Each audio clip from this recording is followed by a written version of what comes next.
Assalamualaikum sahabat Aceh TV 1.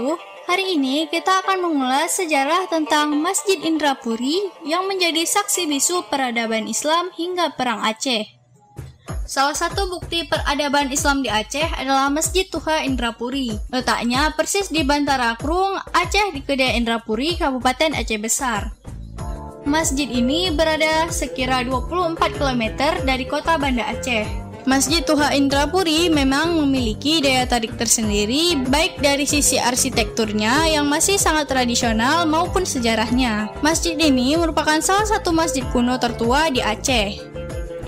Masjid Indrapuri diperkirakan dibangun sejak 1207 Hijriah atau 1618 Masehi di atas bekas reruntuhan pura masa pra-Islam. Sebuah riwayat menyebutkan bahwa Masjid Indrapuri dibangun oleh Sultan Iskandar Muda yang memimpin Kesultanan Aceh pada tahun 1607 sampai dengan 1636 Masehi.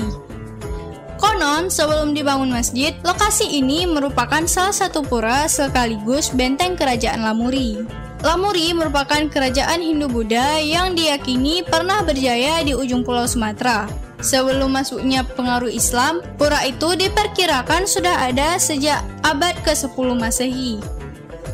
Arsitektur Masjid Indrapuri cukup sederhana. Pengurus Masjid Indrapuri, Sarnadi, mengatakan benteng yang kini dijadikan masjid tersebut terbuat dari batu bercampur batu dan tanah liat. Saat pembangunan masjid, Sultan Iskandar Muda memasang 36 tiang penyangga bersama penopang atap. Dari tiang tersebut masih terlihat beragam bentuk ukiran khas masa kerajaan kuno. Di samping itu, bentuk atap masjid ini menyerupai piramida dengan 4 atap dari bawah hingga paling pucuk. Atap berbentuk piramida itu merupakan ciri khas masjid-masjid tradisional di Aceh. Disebut-sebut, 4 tingkat ini memiliki makna khusus dalam dunia keislaman. 4 tingkat atap melambangkan 4 tingkat ilmu Islam, mulai syariat, tarekat, hakikat, dan makrifat, kata Sarnadi beberapa waktu lalu. Syariat yang dimaksud ialah hukum atau aturan Islam yang mengatur seluruh sendi kehidupan umat muslim. Sementara tarekat dimaknai dengan jalan yang dilakukan untuk menjadi seorang takwa. Pada tingkat selanjutnya, yakni hakikat atau kepercayaan sejati kepada Allah. Kemudian makrifat adalah mengenal Allah. Dalam tasawuf tingkatan ini seperti seorang sufi yang telah mencapai makam atau telah mendapat martabat di hadapan ilahi.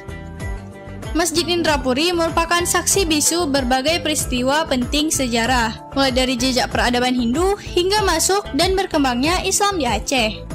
Ketika istana dalam kerajaan Aceh Darussalam di Banda Aceh berhasil dikuasai Belanda dalam agresi militer kedua tahun 1874, pusat pemerintahan kerajaan Aceh berpindah ke Masjid Indrapuri.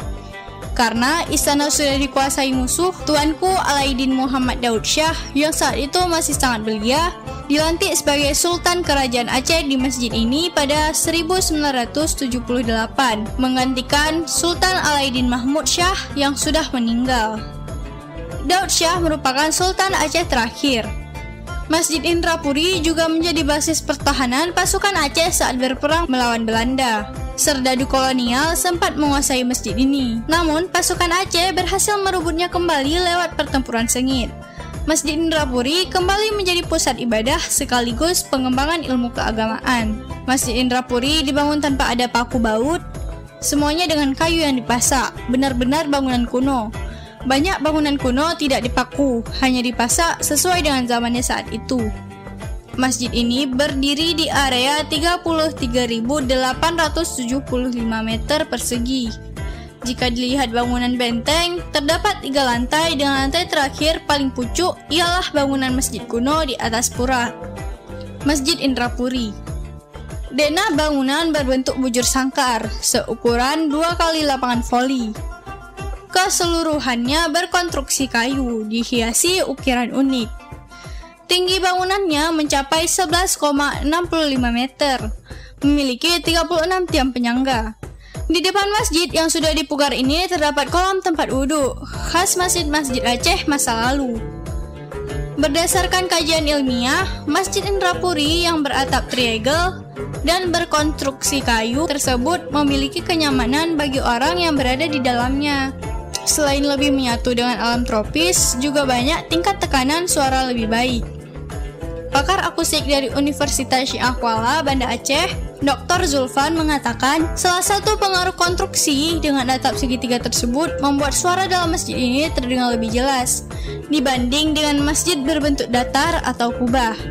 Inilah keunggulan dari masjid beratap triangle yang banyak tidak diketahui orang. Jelasnya, hasil riset ilmiah menunjukkan bahwa batas jarak perambahan suara kritis secara alami di masjid ini mendekati kriteria yang disyaratkan dalam buku ilmu akustik, yakni antara 40 sampai dengan 50 milisekund dengan kecepatan suara 344 meter per detik.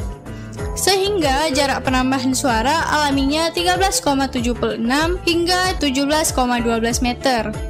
Kondisi ini membuat pantulan suara imam atau khatib bisa terdengar jelas walau tanpa menggunakan mikrofon. Menurutnya, hasil riset ini membuktikan secara ilmiah bahwa desain atap piramida bersusun tiga seperti masjid ini memiliki karakteristik suara paling baik dibanding dengan bangunan berbentuk kubah atau datar. Sekian video kali ini, ikuti terus channel Aceh Tips 1, kita berjumpa di video-video selanjutnya.